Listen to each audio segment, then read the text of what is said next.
Hello everybody. If ever there were a car that fit the description of cult classic, I think this has to be it. Today I am driving the rather weird, but in some ways still very wonderful, Saab 9.3 Convertible.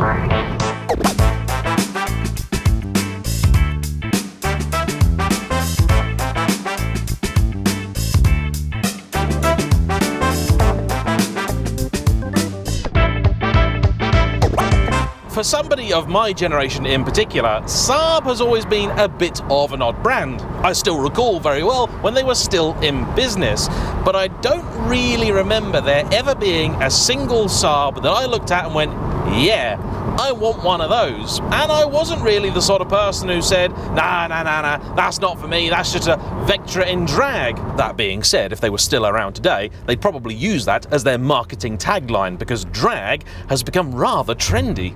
As it happens, the actual marketing campaigns that Saab used did employ more than just a little bit of creative license. The link between this and a fighter jet isn't quite as clear as the company would have you believe. I certainly don't get the feeling of being Tom Cruise in Top Gun from this seat. Tenuous aviation connection aside though, the Saab is always a car that seems to have appealed to a very different kind of person. The sort of individual that maybe isn't into cars, but if they have to buy one, they want one that fits a very particular brief. For a very long time, the USP of Saab and their Scandi sister Volvo was safety. Back in a time when surviving a car crash was something considered rather novel, they decided that should be the norm. Unfortunately, or fortunately, depending on how you see it, safety standards did increase, and as time went by, Saab no longer stood out in that regard. But despite GM ownership, they kept doing things just a little bit differently. And even in this, which is one of the last Saab models introduced, there are a number of little quirks and features that make you go, that's nice. From the very cool shape behind the air vents to the key in the center here. That was something they did for a long time, the idea being that in old school cars when you crashed, a lot of damage could be done to a driver's leg by the key in the barrel. Move it here and you solved that problem. They also have their famous night mode, engaged by pressing a button here. With that, most of the panel deactivates. It doesn't just disilluminate, it turns off. All that remains is a portion of the speedo, and you can set it to give you either all of it or up to 90 miles an hour, which is quite cool.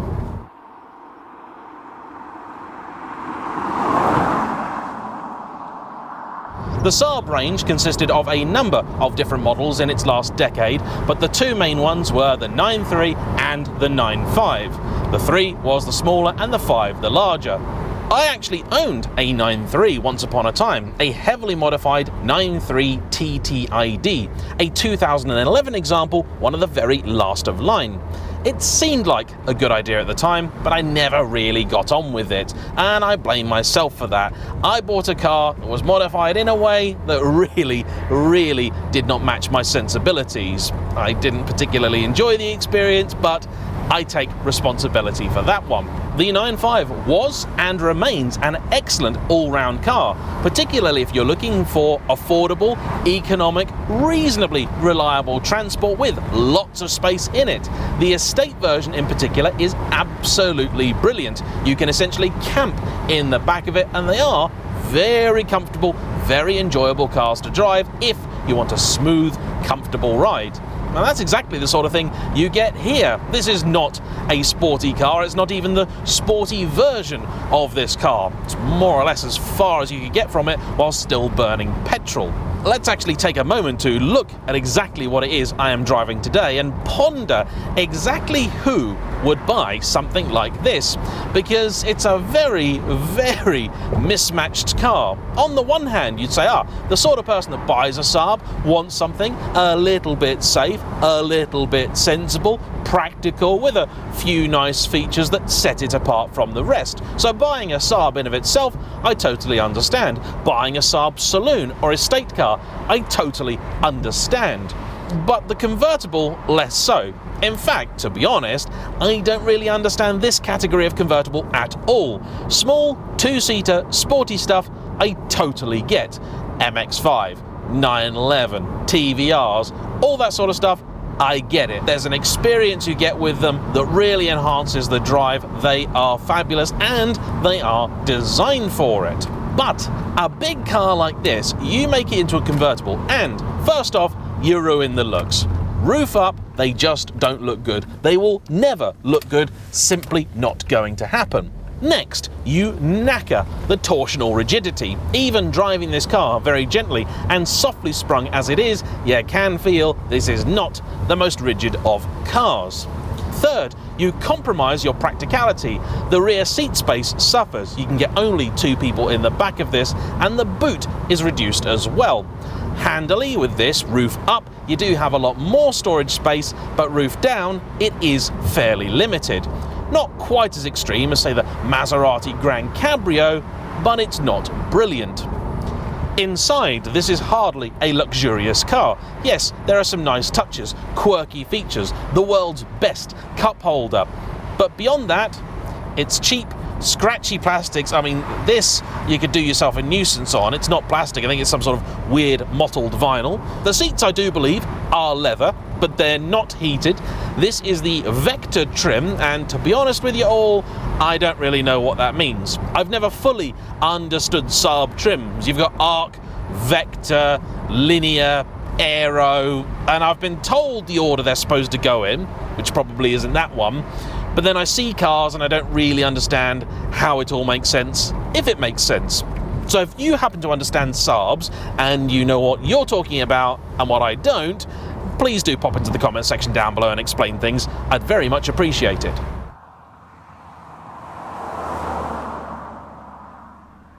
Whoever bought this car first time round was also clearly not a sporting driver, because this is the 1.8, which is a 2-litre. The Saab badging is very confusing. You have this, the 1.8 little t, makes about 150 horsepower. Then you have the 2.0 little t, makes I think about 175. Then you have the 2.0 big T, the capital T, that makes I think about 200. They're all the same engine. The turbos, I believe, are different, the maps of course as well, but that's just bizarre. With this kind of power output, you would in theory have just said, well, why don't you make it a 2-litre naturally aspirated? There is no turbo gauge. You can hear the turbo whooshing away and doing its thing, and I suppose it does help give this car a little bit more poke low down. You put your foot down and it will move. Just to eliminate the danger of nearly any petrolhead wanting this car, it was then fitted with an automatic gearbox. Here I believe a 5-speed. My car also had an auto, but it was a later 6. It was okay once I put new oil in it and it stopped misshifting.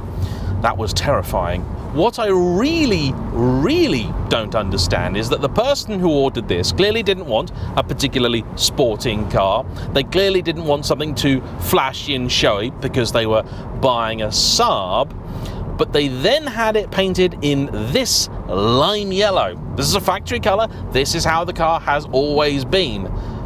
I actually quite like it. It was only after I finished filming that it hit me. Whoever specified this car from new chose this colour not because it was exciting, but because it was safer. Search your heart and tell me that I'm wrong.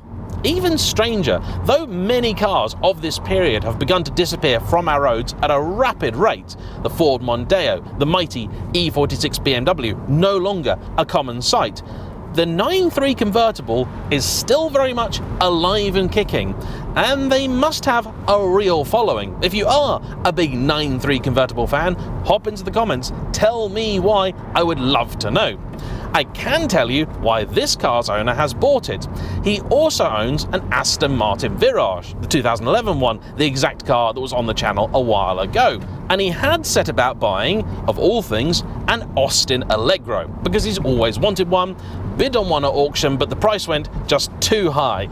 Hopes and dreams of once again owning the square steering wheel beast he dashed, he thought, what could I get instead? This is not a direct replacement for the Allegro, it would be quite a stretch to think that it was. However, he's long been meaning to pay a visit to Scotland. He's been before, but not really as a driving enthusiast. It is for that trip he's acquired this, for the princely sum of £1,100. Now, you might reasonably wonder why anybody who owns an Aston Martin of any description would not take that to Scotland and instead buy an old Saab to do the job. I happen to think it's a genius idea for a couple of reasons. Firstly, he wants to do the NC500, and the simple fact is, yes, much of it is absolutely stunning with brilliant roads, but a bigger part of it is narrow, tight, windy stuff filled with traffic that is incredibly picturesque, but not the sort of stuff where you can really give any car the beans. A car like this is actually the perfect thing to do the NC500 in. For many of the roads up there, what you want is a car that is soft, comfortable, easy to drive, relaxing, and most importantly, with a spectacular view. This is fabulous. Roof up, it's not actually all that bad. It feels reasonably refined and isn't even that leaky. But roof down, it's sensational. No, the engine hasn't got oodles of poke, but it's got some power. You can get past traffic if need be. The steering is actually quite pleasant. There's a little bit of weighting to it. These cars, I think, were engineered with a touch of very basic passive rear steer to them. So chuck it in a bend and it's not entirely unpleasant. The simple fact is, though, I've been driving this car at about 2/3 of the speed limit for most of the video, and I have loved it. You start really pressing on, the scuttle shape becomes very evident, the little windows start to tap against each other, and you realise this is just not a car that particularly enjoys doing that sort of stuff. So you don't do that sort of stuff. You learn instead to simply enjoy the drive. There are little paddles up here, I suppose paddles is a strong word, buttons is more accurate, for the gear change. They don't work. No, seriously, they don't do anything. This shifter down here, that will change the gears for you. Does an okay job, but what's the point? Leave it. Just leave it, Harold. He's not worth it.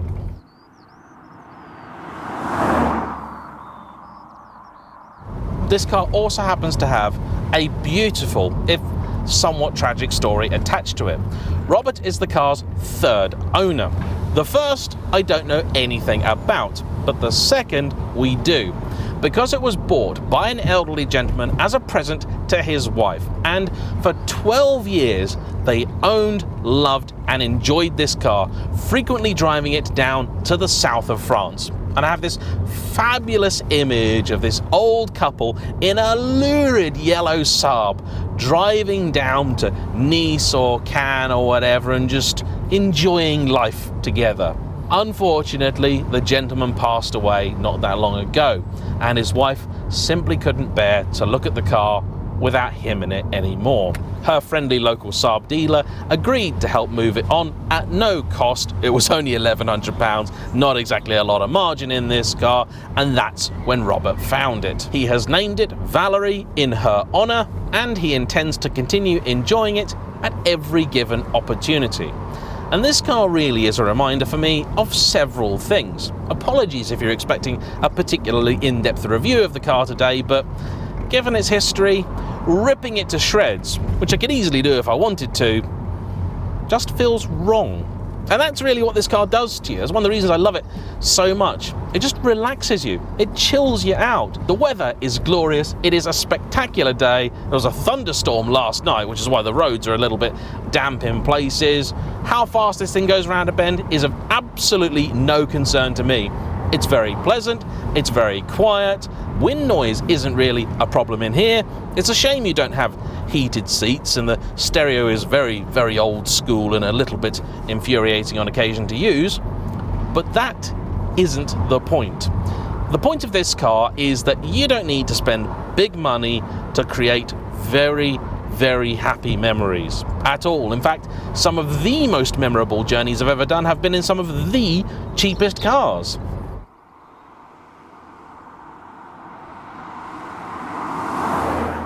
Yes, I am now in the very luxurious position where I can afford nicer cars, and I do enjoy them. They have their own kind of appeal.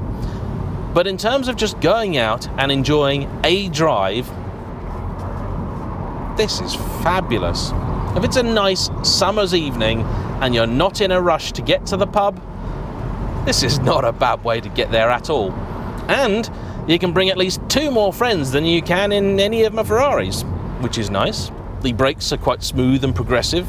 Twice now I've had to stop at this point of the road because somebody in a 4x4 hoofs through it and doesn't really know how to drive or how much of the road they're taking up. And I'm not even mad. Look at this. This is not the face of a mad person. I'm an insano-naut, but I'm not mad. Power! Oh yeah, it's front-wheel drive. I do quite like the turning on these. They've got a very odd feel about them. I really quite like this car. I suppose in any measurable or technical way, it isn't a very good one, but I don't care. It's making me happy. And for 1,100 quid, you can live with a lot of patina. And this car is heavily patinated. I don't think I'd change it. That's character. Anyway, that I think is enough from me today. For those who've made it to the end, thanks for joining me for a little drive out through the British countryside in a Saab 9.3 convertible. Please like, comment down below, hit the subscribe button if you haven't already, and don't forget to press the bell icon too, because you'll then be notified when I've released a video, which is 4 times a week, so it might go off quite a bit. Anyway, I shall see you all for the next one. Bye bye.